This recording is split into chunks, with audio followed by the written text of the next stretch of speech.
Welcome to the Deep Dive. We cut through the noise to get you the insights that matter. And today we're diving into Lucid Group's Q2 2025 earnings call. Yeah, it's a really interesting one. You've got these record deliveries, this big new partnership excitement. But then you see the margins, the production forecast tweak, and the market reaction, kind of a mixed bag. Exactly. So our job here is to unpack all of that for you, give you the clear picture, what's really going on under the hood. Right. These calls are dense, packed with info. We've gone through it, and we'll break down the key numbers, the financials in detail, and, the strategic plays Lucid is making. Okay, let's jump right in. Headline numbers for Q2 2025. What are we looking at? All right, so GAAP EPS, that's generally accepted accounting principles earnings per share. It was negative $0.28. That missed consensus by about 2 cents. And non-GAAP. Same story there. Negative $0.24, also a 2-cent miss. So even adjusting for certain items, still below what Wall Street expected. Got it. And revenue. Revenue came in at $259.4 million. Now, that was short of the consensus, which is around $283.2 million, so about an 8.4% miss. Okay, and a miss there too. But, and this is important, that $259.4 million is still up 29% year over year, compared to Q2 2024's $200.6 million. So, growth is happening. Right, context matters. What about the actual cars? Production and deliveries. Yeah, good numbers there, operationally speaking. Yeah. They produced 3,863 vehicles. And delivered. Delivered 3,309. That's up a solid 38.2% year over year on deliveries. Wow, okay. And didn't they say something about consecutive records? They did. 6th consecutive quarter of record deliveries. Sure. They're definitely getting cars out the door more consistently. That sounds positive. But then the margins. Yeah, that's where the picture gets stark. Gross margin reported at negative 105%. Negative. Yeah. 105%. Mm-hmm. Which, look, it is an improvement year over year by about 29 percentage points. So the trend is slightly less negative, but still. So for you listening, that means for every dollar of car revenue they brought in, they spent over $2 just producing it for R&D, overhead, anything else. Exactly. It really highlights the cash burn. And adjusted EBITDA. Negative $632 million. Just underscores the scale of the operating losses right now. Oof. Okay, but they have cash, right? What's the liquidity situation? They do, and did the quarter with a pretty robust $4.86 billion in cash and equivalents. That gives them a significant runway, which is, absolutely crucial at this stage. Definitely need that buffer. Yeah. So given all the delivery record, but the misses, the margins, what was the immediate market vibe? Not great. The market reacted quickly, negatively. Shares dropped about 6% in after-hours trading right after the announcement. So a clear disconnect. Management pointing to deliveries, market pointing to profits, or lack thereof. Pretty much. The market seems really focused on that path to profitability, and the production guidance cut probably didn't help either. Execution risk is clearly a big concern.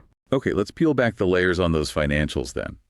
What's digging that hole in the gross margin? You mentioned negative 105%. A big chunk of it, they said, was tariffs. Accounted for a $54 million headwind. $54 million, wow. Yeah, they calculated it knocked off about 21 percentage points from the gross margin directly, and that tariff pressure was a major driver behind the 12% decline in adjusted EBITDA, too. So global trade policy hitting the bottom line directly, that's tough. It really is. But good to hear the cash burn eased a bit, and that liquidity position is strong. You mentioned $4.86 billion total, but what's cash versus investments? Right. So within that, about $3.6 billion is cash and other investments providing that operational buffer. CapEx was $183 million in the quarter. And inventory. Inventory went up by $73 million. And yeah, that reflects them building up parts and components for the Lucid Gravity ramp-up, getting ready for that. Makes sense. Did they say anything more about those tariffs? Like, is this the new normal? They addressed that. They actually expect the full year impact to be at the lower end of their previous guidance, which was 8-15%. Oh, okay. Mitigation efforts, things like sourcing more parts locally, engineering substitutions, more vertical integration. They're actively working to reduce that dependency. And they specifically mentioned an inventory impairment charge in Q2 related to tariffs, saying that particular hit isn't expected to happen again. Okay, that's something. But those mitigation efforts, local sourcing, vertical integration, that takes time, right? Yeah. And money. Seems ambitious to see the benefits so quickly this year. It's definitely a challenge, no doubt. Rejigging supply chains isn't easy, but I think their confidence comes from already having started those processes, and maybe that Q2 impairment really was a one-off clearing of the decks, so to speak. We'll see. All right, moving beyond the pure financials, what about the operational side? strategic stuff, the Gravity SUV seems key. Absolutely. The interim CEO, Mark Winterhoff, literally said the Gravity ramp is key to doubling our addressable market. Big focus there. But they did trim the production outlook slightly for 2025. They did. Just a small tweak, down to a range of 18,000 to 20,000 vehicles from the previous estimate of around 20,000. Why the cut? They pointed to some supply chain bottlenecks, specifically mentioned issues getting magnets earlier in the year. Magnets. Huh. Yeah, but they said that particular magnet issue was resolved in Q2, so it shouldn't affect the second half, and they are still expecting a big production increase in H2. Okay. Now, the really big headline grabber seemed to be that partnership announcement. Uber and Nuro. Tell us about that. Yeah, this is potentially huge. A 6-year deal announced. Lucid is supplying 20,000 Gravity SUVs for Uber's Level 4 robo-taxi fleet. 20,000 cars. That's significant volume. It is spread over 6 years. And maybe more importantly, Uber is investing $300 million directly into Lucid as part of this. Wow, $300 million investment. And the first cars are due when? First half of 2026 is the target for the launch. So what does this really mean? Is it just about selling cars or is it bigger? I think it's much bigger strategically. It's a massive validation of Lucid's tech, particularly their added ester self-driving capabilities. Right, because these are for robotaxis, level 4 autonomy. Exactly. And it's a major step towards monetizing their technology, their powertrain IP, beyond just selling cars directly to consumers. Opens up that whole fleet and B2B channel, diversifies things. That makes a lot of sense. A new revenue stream, potentially. Okay, aside from the Uber deal, what else on the strategy front? You mentioned cost discipline, U.S. sourcing. Yeah, they're pushing hard on that, trying to become less vulnerable to tariffs and global issues. They announced a preliminary deal with Graphite One for domestic graphite starting in 2028. Graphite, key for batteries. Right. And they set up this thing called NAC Minerals for National Automotive Competitiveness Collaboration.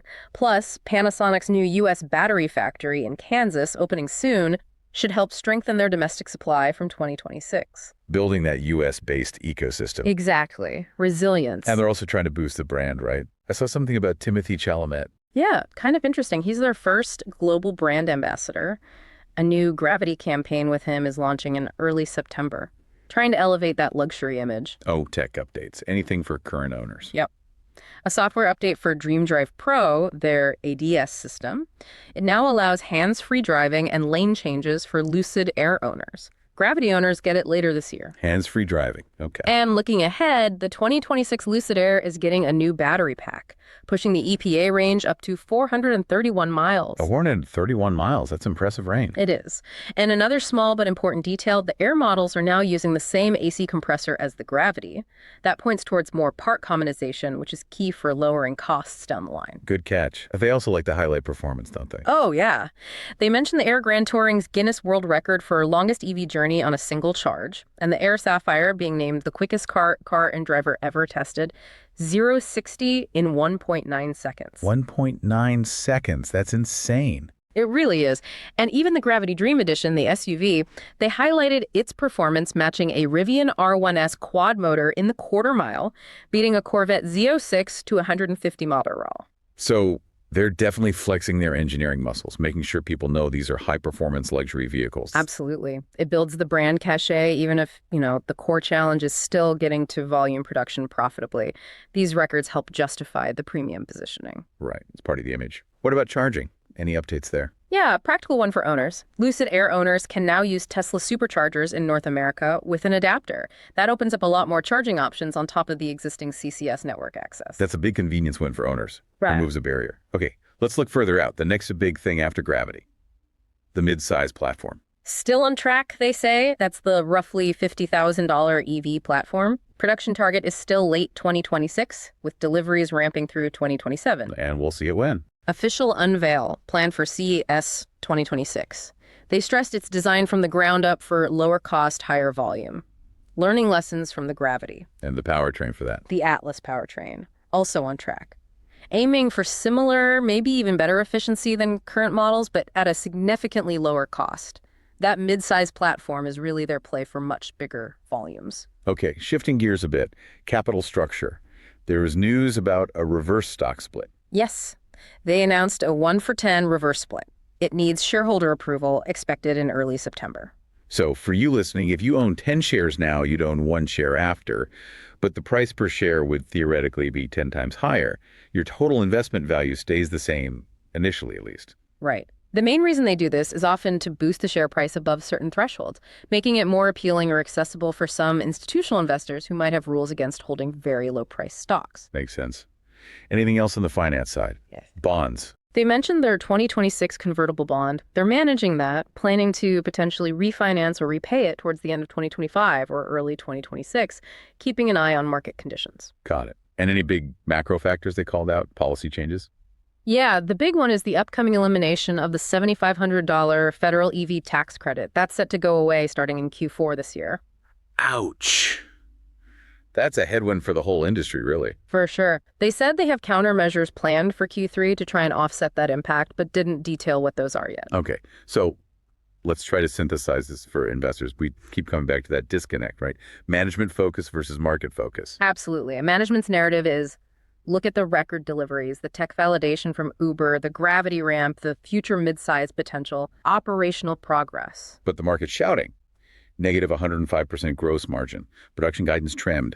Where's the profit? What about the cash burn? Exactly. The market reaction really highlights those deep concerns about profitability and whether they can execute flawlessly on these ambitious plans. And how is Lucid doing compared to the rest of the EV space? Still significantly lagging. The stock's down about 19% year over year. Compare that to something like the IDRV EV Tech ETF, which is actually up 10% over the same period. So underperforming the sector. Yeah. And the whole sector is facing issues. Yeah, the broader market has headwinds. Demand growth slowing down a bit, intense price competition everywhere, and those IRA credits phasing out, like we mentioned.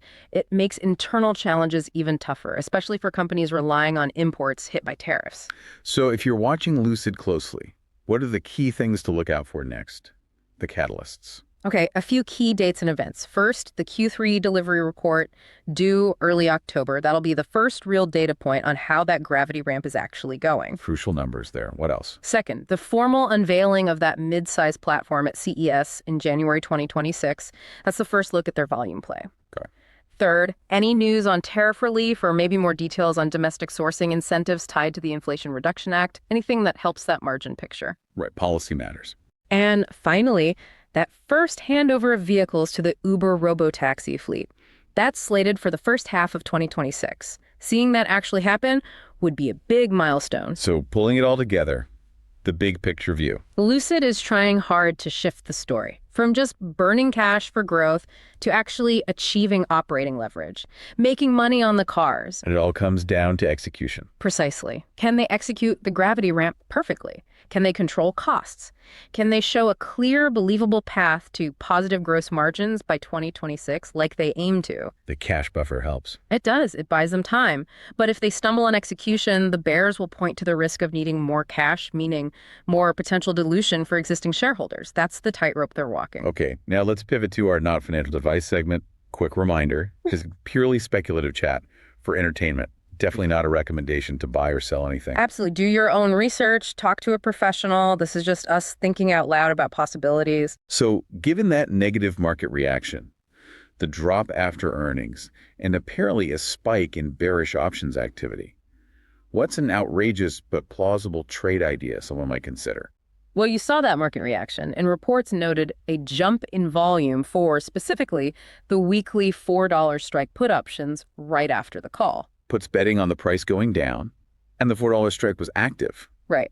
That suggests some traders were positioning for more potential downside, or at least hedging.